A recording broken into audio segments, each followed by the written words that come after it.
नीट 2026 Maharashtra MBBS बीडीएसची state merit list ही जाहीर झालेली आहे.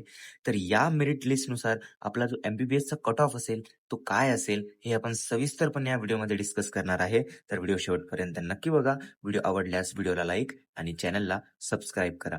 नमस्कार विद्यार्थी मित्रांनो, मी डॉक्टर यश मेडमार्ग युट्यूब चॅनलमध्ये तुमचं खूप खूप स्वागत आहे. तर चला व्हिडिओला सुरुवात करूया. नीट काउन्सिलिंगमध्ये चॉईस फिलिंग करताना एक छोटी चूक ही आपल्याला खूप महागात पडू शकते. म्हणून तुमच्या रँक, कॅटेगरी, प्रेफरन्सनुसार आम्ही तुम्हाला तयार करून देऊ बेस्ट पॉसिबल कॉलेज लिस्ट, ज्यामुळे तुमचे कॉलेज भेटण्याचे चान्सेस हे वाढतील. त्यामध्ये तुम्हाला government private college analysis, safe and dream college planning, त्यानंतरच round wise choice filling strategy आणि पर्सनलाइज गायडन्स आणि वैयक्तिक मार्गदर्शन मिळेल.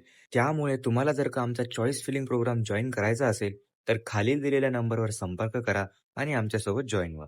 तुम्हाला तुमचा स्टेट मेरिट नंबर बघायचा असेल तर तुम्ही बघू शकता की इथे साईडला पहिल्या नंबरला एक कॉलम असतो, त्याला आपण सिरियल नंबर असं म्हणतो. सिरियल नंबर मध्ये जोही तुमचा नंबर आहे हाच तुमचा SML आहे. तर याचनुसार आता आपण एमबीबीएसचा कट ऑफ डिस्कस करणार आहे. तर सर्वात आधी तर तुम्हाला तुमचा SML नंबर हा माहिती पाहिजे. तर आता जर का आपण कट ऑफची गोष्ट केली, गव्हर्नमेंट एमबीबीएस साठी ओपन कॅटेगरीमध्ये जर का तुम्ही असाल तर तुम्हाला 3850च्या जवळपास तुमचा SML लागून जाईल.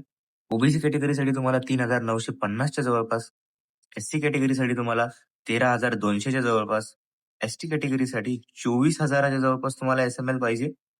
VG कॅटेगरीसाठी 7,640, NT-B कॅटेगरीसाठी 10,300, NT-C कॅटेगरीसाठी 4,600, NT-D कॅटेगरीसाठी 4,130, SEBC कॅटेगरीसाठी 4,600, EWS कॅटेगरीसाठी 5,760 एवढा SML आपल्याला पाहिजे आहे.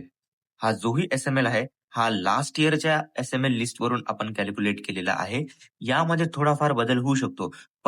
पण जर का तुमचा SML याच्याच आजूबाजूला असेल किंवा यापेक्षा कमी असेल तर नक्कीच तुम्हाला गव्हर्नमेंट एमबीबीएस मिळून जाईल. आता जर का आपण प्रायव्हेट म्हणजे सेमी गव्हर्नमेंट एमबीबीएसचा जर का विचार केला तर ओपन कॅटेगरीसाठी आपल्याला 7,400 एवढा SML लागतो.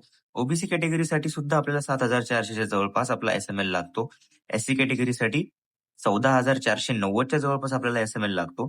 ST कॅटेगरीसाठी 26,800, VJ कॅटेगरीसाठी 7,600, NT-B कॅटेगरीसाठी 12,200, NT-C कॅटेगरीसाठी 7,500, NT-D कॅटेगरीसाठी 7,200 आणि SEBC कॅटेगरीसाठी 7,400.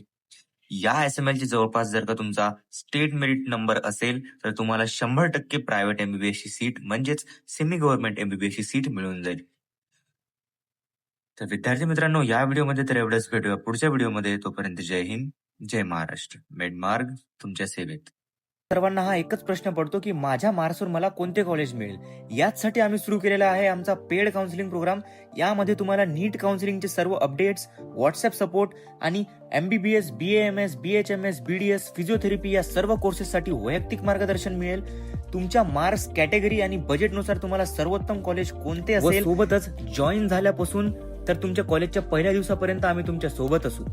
इंटरेस्टेड असाल तर खाली दिलेल्या व्हॉट्सअप नंबरवर मेसेज करा आणि आमच्या सोबत जॉईन व्हा.